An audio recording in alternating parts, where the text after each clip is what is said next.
Mr. Jafar Naqvi is the president of the Interactive Network for Continuing Education, and he participates in many religious and social awareness programs in our area. He actively promotes the leadership of our younger generation and believes that we should encourage Muslim youth leadership in America by getting involved in the decision-making process in the community. Mr. Naqvi's interest also lies in serving his community and its overall welfare, enhancing education and moral attitude of the youth, along with developing a mutual understanding and respect between the various religious and ethnic groups. At this time, I'd like to introduce Mr. Jafar Naqvi. عليه السلام. اللهم صل على محمد.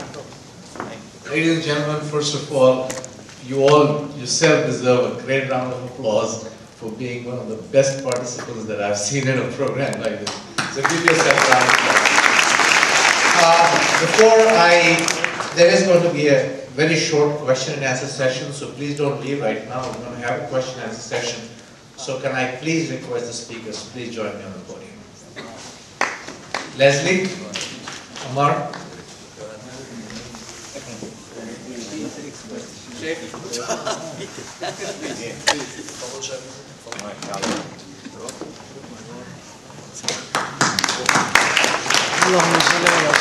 As I said, this is going to be a short session.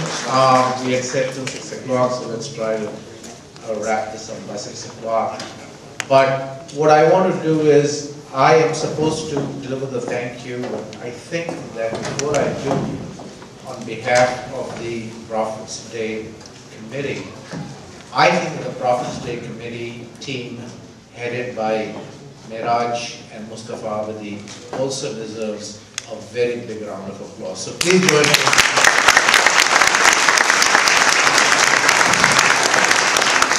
And as I said, I like the questions to be just one question and a question. And I would request the speakers to make sure that we can stick to a timeline. So are there any questions? Yes, sir, please. You can move up here. There's a speaker. There's a microphone here. Right here. Oh, go ahead. A question from Sister Leslie. Who crucified Jesus?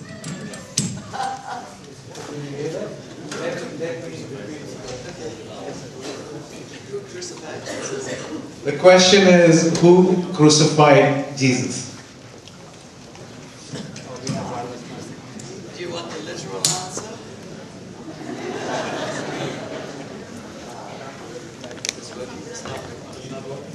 This one? This one's, sorry. I can give you the literal answer, which is not interesting.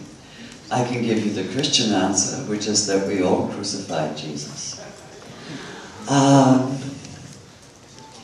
can give you the historical answer, which says that Jesus knew he was going to die and deliberately sought out his death in order to spread his message. In other words, his death was necessary. One could almost look at somebody like Judas and say, and in fact it has been argued that Judas, who quote-unquote betrayed Jesus, was in fact doing the will of Jesus and the will of God by doing so. That Jesus had to be betrayed in order to be crucified, in order for his message to be heard. Very good. Does this help you?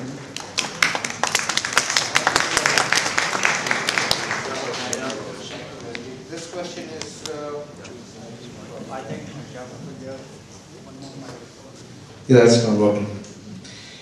This is a question for Amar Naqshwani.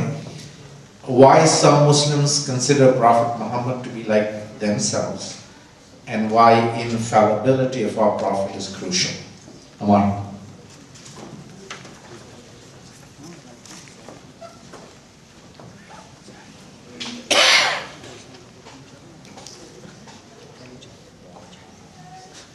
It's an interesting question about the infallibility of the Holy Prophet.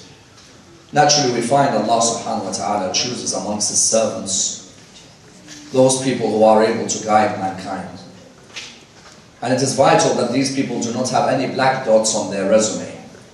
Because in our nature as human beings, if you were to present us a white piece of paper with a black dot in the middle, we'll ask the question, why is there a black dot there? We don't look at the whiteness, we focus on the black dot. So therefore, when a man comes to announce his prophethood at the age of 40, he needs a resume for the first 40 years which is pure. And with the help of his Lord, he is purified to such a level where he can be an exemplar, where nobody can point at any fault in his character. All they can say is that he is Sadiq or that he is Ameen. And so you find even within the Holy Quran that Shaitan himself admits that there are certain amongst your creations who I can never deceive. فَبِعِزَّتِكَ لَأَغْوِيَنَّهُمْ أَجْمَعِينَ إِلَّا عِبَادَكَ مِنْهُمُ الْمُخْلَصِينَ. By your glory, I will try and deceive all of them, and I will deceive all of them, except a group known as the Mukhlasin. There's a certain group who've reached a level where, notice the word in the Quran isn't the Mukhlisin, it's the Mukhlasin. Mukhlas would refer to a sincere human being. Mukhlas is a reference to a human being who's now free from the need to sin. And so that level attained by our Holy Prophet is a level where he can then act as an exemplar for us in every aspect of our life. And the reason Allah purifies him and allows him to reach that level is so that we as human beings can have a role model for us in every area of our life. Thank you. Thank you so much, Mohammad. Excellent. There's a question for you, Sheikh. It says, the questioner asks, what is moderation in Islam? Moderation in Islam, to keep to yourself. Don't bother others. Moderation in Islam, as Prophet ﷺ said, نحن أمة وسطا. We are a moderate ummah. We don't go on both extremes. We are not so liberal, we are not so extreme. So we are in the middle. Think and then follow. Don't think when you think your ego, with your ego you are going to fall down. Try as much as possible to be a person that what you love to yourself, you love to your brothers. That's how you become a moderate person. Thank you so much. Leslie, I have a question for you. Questioner asks, are you going to write or publish a book on today's speech, which is a very important subject for us, media, US media's perception of Islam?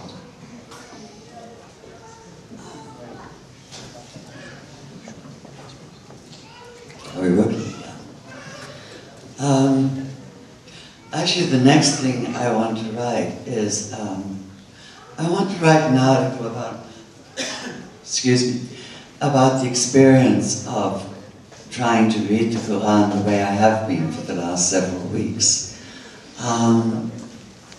Just exploring for non-Muslims in America what the Quran does say and what the Quran does not say. I think it is, as regards addressing directly media distortion of Islam in the media, I think that is basically, I would certainly be on a fool's errand there. That the way to do this is not to, attacking Fox News is kind of, they'll just run with it and it just, but in other ways, what I do want to write, and the book I intend to write next, is, again, for non-Muslims. I want to write a life of the Prophet that will give a real sense of him as a human being. I know that there are many lives of the Prophet out there for non-Muslims. But with all of them, I never get a sense of him as a real person, as a real human being. And of the dynamics of his life and what he went through. And I want to write this as a psychologist, as an agnostic, and as a writer, of course, because it is a magnificent story. Magnificent story. And he...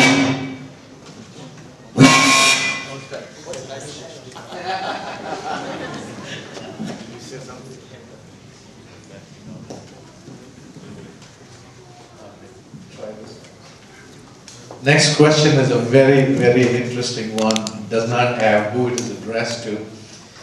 And the question is, how can we achieve Shia-Sunni unity? So I'll throw it open to the two people that I think would like to answer. I think Leslie would like to stay out of this one. I think on my side, unity does not mean that we compromise our beliefs. Rather, it means that we show tolerance of each other's beliefs. You see, there are some people who come forward and say, for us,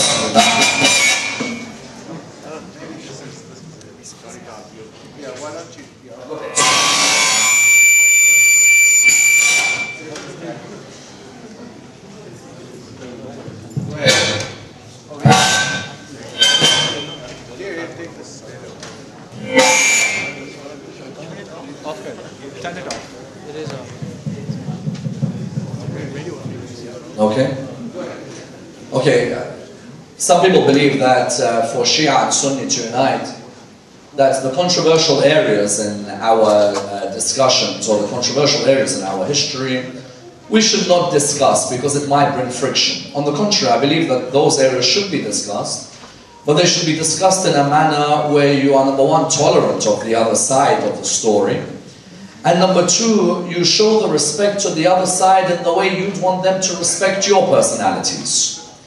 Once this tolerance is there, it makes for an open and fruitful discussion, inshallah. I think first and foremost, let the people of each school first read their own books, because there's too many Shia who know more about Sunni books than they know about their own books. And likewise, there's too many Sunnis who know more about Shia works than they know about their own works. So it's better that everyone first gets educated about their own books. And then secondly, have an open mind that there may be another side to the way that they view history, or another side to the way that they view theology, or another side to the way that they view jurisprudence.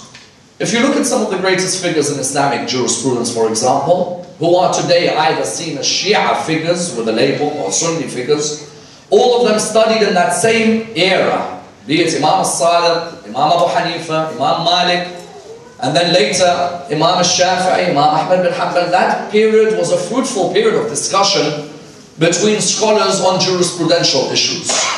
I don't think it's right for a particular group to say, he's ours. No, all of them belong to the religion of Islam, and it's our role to get educated with what legacy they left behind for us.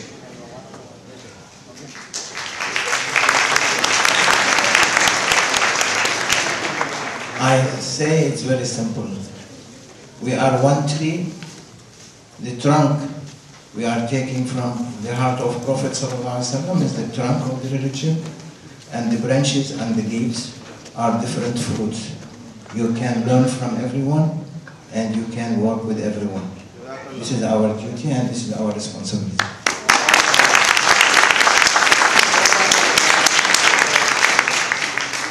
Next question is also addressed to Sheikh. And the question is, does the aspect of infallibility of the Prophet take something away from his smartness and his genius as a governor, as an administrator of a country?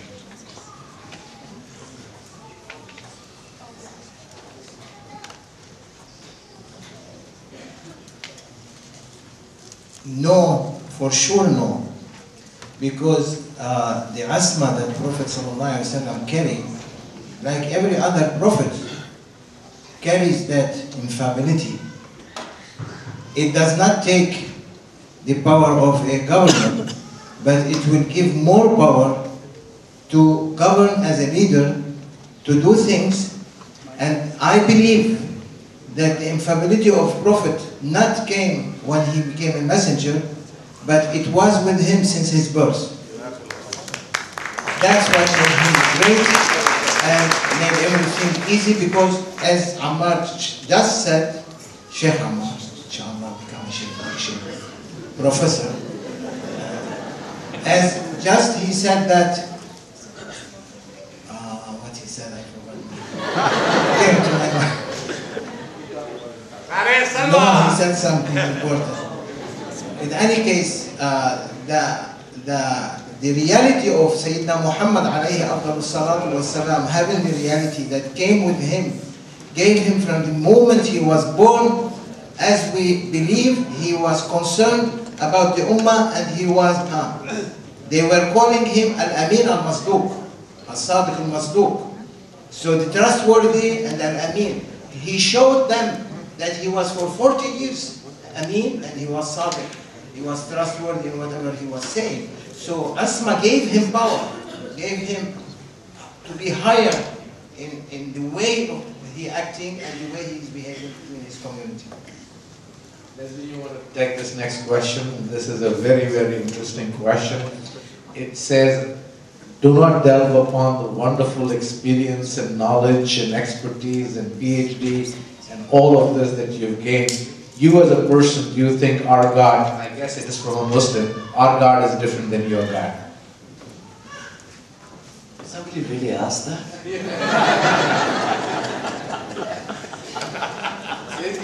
That's awesome. Is my God different than yours? Your personal view as a Jew.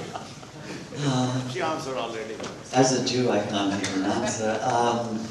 Somewhere in my notes there are quotations from the Quran which say, our God is your God is our God. God.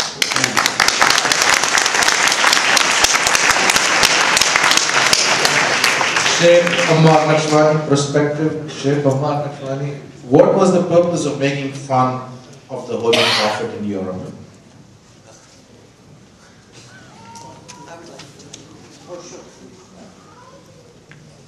Well, first and foremost, we have to make clear that not the whole of Europe sought to make fun of the Holy Prophet.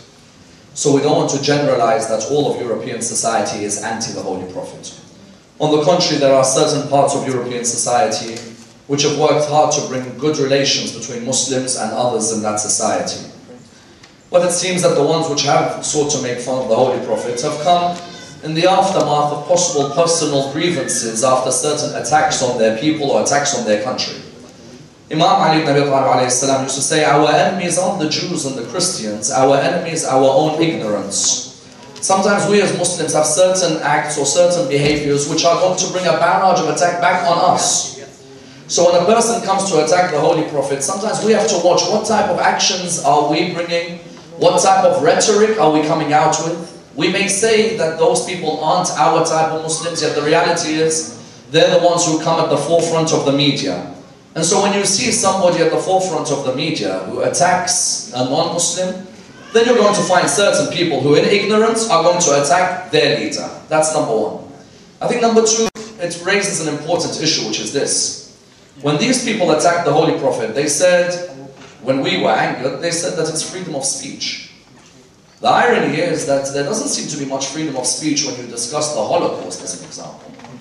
As in, if anybody dares doubt a bit of the Holocaust, automatically there's a court case which is filed against them. Of course, the act of the Holocaust is not an act a person looks back with fondness over, but if you are going to have a law that nobody is allowed to speak on that issue, then how can you call freedom of speech when they talk about Muhammad sallallahu alayhi wa sallam?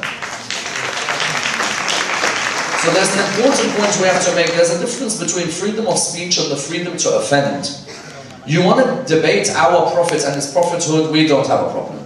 But to offend, no, that's a different situation.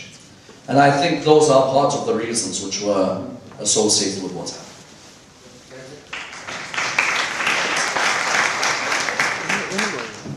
I'd just like to add a little historical perspective here. As regards the ignorance, there is total ignorance of the long tradition of satire in Islamic history. The people who were surprised by the reaction to the cartoons or by the reaction to the satanic verses. Satanic Verses, by the way, is an extraordinary novel based on very, very intimate knowledge of the Quran. It's a very, very sharp satire. And most non-Muslims, of course, had no way of knowing this. I didn't realize it until I read it after I had written After the Prophet. I went back to it again and thought, oh my God, this really comes very, very close to home. But what I think most people don't realize is, in the Quran itself, Muhammad is continually being told, many prophets before you have been mocked, have been derided, have been sneered at, have been laughed at. And again, we get this feeling that Muhammad continually is having to battle against being mocked, being derided, being sneered at, being laughed at.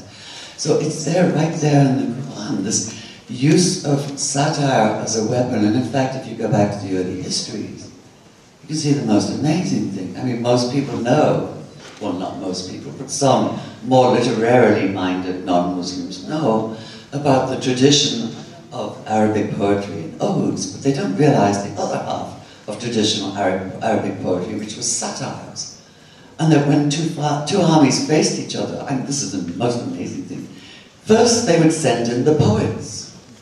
And the poets would compete with each other for who could come up with the most biting satires and so on. Of course, it was meant to be resolved that way, by whichever poet was the most biting and the best. Of course, it didn't quite happen that way. But this so-called sensitivity to satire is built into both the history and the Holy Book. And this is simply not known. So there is an extraordinary degree of ignorance here when one comes to such matters as the cartoons. And this has to be taken into account. Thank you so much. Yeah, go ahead. I want to ask Ms. Leslie that in our belief that Karbala revives the Islam. I'm not saying particularly that Karbala, but even of tragedy. Is that Holocaust revive the Judaism? No, I didn't really hear the question, so I'm like, in our belief that Karbala, the event of tragedy, revives the Islam. I want to know if the Holocaust revived the Judaism? The question is, the tragedy of Karbala is considered to be the revival of Islam. Did the Holocaust do the same thing for the Jews? Short answer, please. oh, I can't possibly, I'm sorry. It's a huge, huge question. Was there any kind of revival of Judaism? No. It certainly played a role in the international acceptance of the State of Israel. But that's a different matter, that's a political matter. I'm sorry, I can't really address that on one foot, as it were. That would be serious sitting down and discussing. Thank you so much. Sheikh, the question is directed towards you. It's actually a two-part question. So first I'll ask Sheikh now to address the question. I will, yes. Yes, a long question. You had previously mentioned how in the Battle of Badr, people who believed in the oneness of God would be defended. By this, did you mean Allah or any person's God? If you meant any person's God, don't you agree that defending various people of different religions would cause controversy? On the contrary, I don't think it would cause controversy. The belief in monotheism was there in the Jewish faith and the Christian faith and the religion of Islam, but there was different theological conclusions that were reached. Yet even with these different theological conclusions, number one, it would not stop the Holy Prophet from engaging in dialogue constantly with those people who believed in one God. And number two, you would find the Holy Prophet himself saying, قُلْ يَا أَهْلَ الْكِتَابِ تَعَالَوْا إِلَى كَلِمَةٍ سَوَاءٍ بَيْنَنَا وَبَيْنَكُمْ أَنْ لَا نَعْبُدَ إِلَّا اللَّهَ وَلَا نُشْرِكَ بِهِ شَيْئًا وَلَا يَتَّخِذْ بَعْضُنَا بَعْضًا أَرْبَابًا مِنْ دُونِ اللَّهِ. Even if there is somebody who is going to believe in the same God as me, but their theological conclusions may be a bit different on certain issues, the Holy Prophet would still say, come to a joint word between us and you. Why always focus on all the differences between us? How many areas are there of similarity between the two of us? And if we are able to live in the same state and work on the common denominators with one another, then why not seek to protect each other in that state and live peacefully with one another?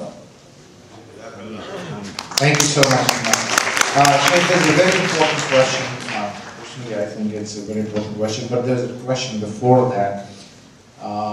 First question is, when you, at a point in your speech, mentioned the name of the Prophet, a lot of people stood up. What is the significance of that? But the real question following that is they want you to define what is forgiveness, because you touched upon that in your speech. What is forgiveness, and how do you forgive somebody from your heart? Thank you. They saw some people standing up. If I say now another time, Muhammad, I think many of the people standing up. That out of respect to Sayyidina Muhammad. We go to a president, we stand up. We go to a king, we stand up. We are not ashamed of ourselves not to stand for Prophet ﷺ. No, we stand up. You have the answer. Now the answer to the question which I am very interested in is, what is forgiveness and how do you forgive somebody from your heart?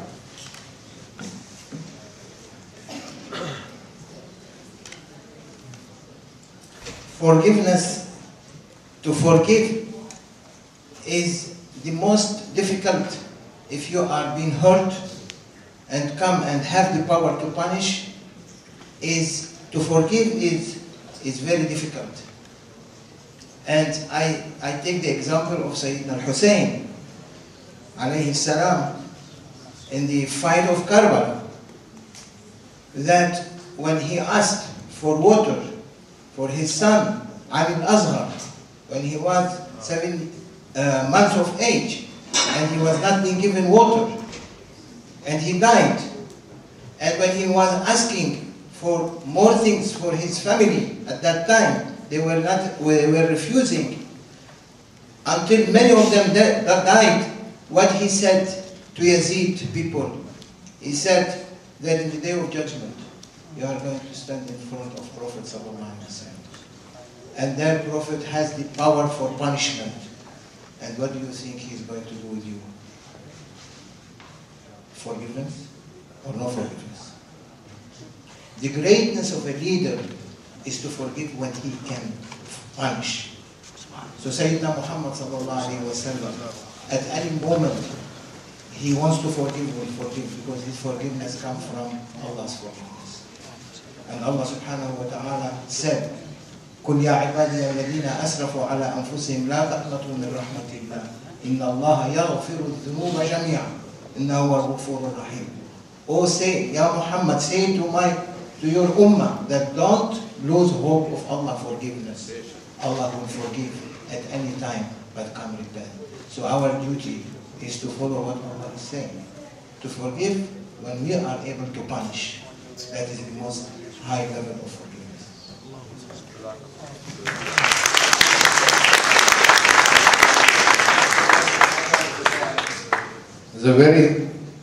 It's a very good question. It says, is the beard mandatory or is it tradition for Muslims? And what length should the beard be? Is it wajib? And I think, Bakar, okay, you may or may not want to answer the question. I will answer this question. You want me to leave the podium or you want to answer? I was one day in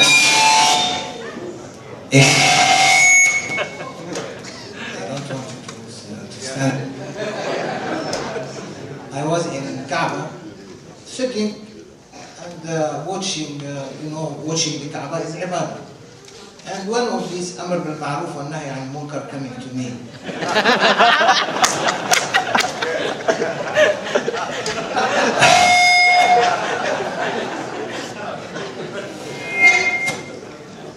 He's looking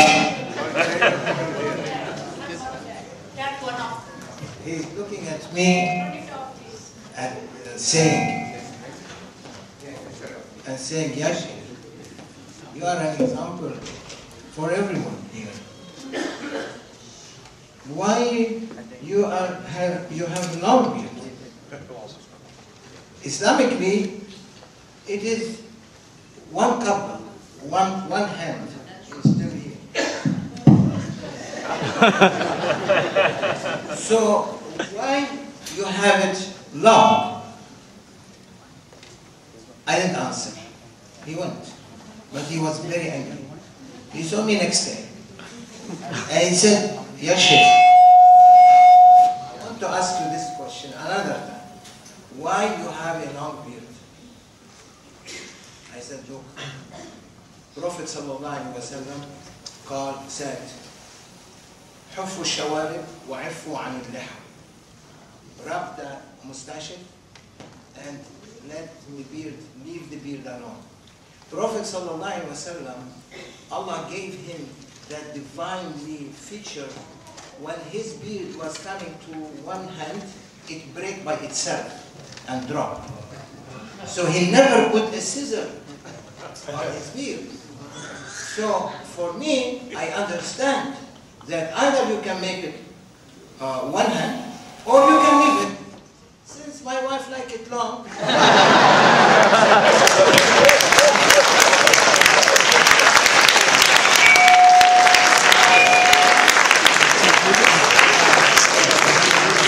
Since my wife like it long, I don't mind. But you are not ashamed to ask me when you are shaved. You are shaved. Ask me. Last question from you, Mohammad.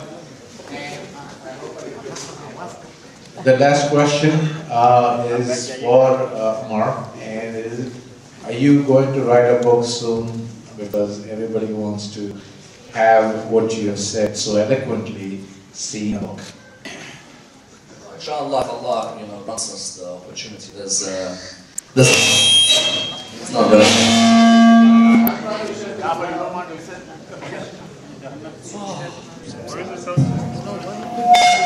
Don't leave it on the table. If Allah grants us the opportunity, then there's a few books in the pipeline, and one is going to be on the issue of Umayyad Caliphate. Another one is going to be on the Ahl al-Bayt, the family of the Prophet, and their dialogue with non-Muslims. It's all the discussion of each of the Ahl al-Bayt and how they discuss the Islam with non-Muslims. So these will be coming soon, inshallah. We'll keep you informed. We'll end today's session with a dua by Maulana Abidi. I like Maulana Abidi, but I would like you to please once again round of applause for a wonderful, wonderful.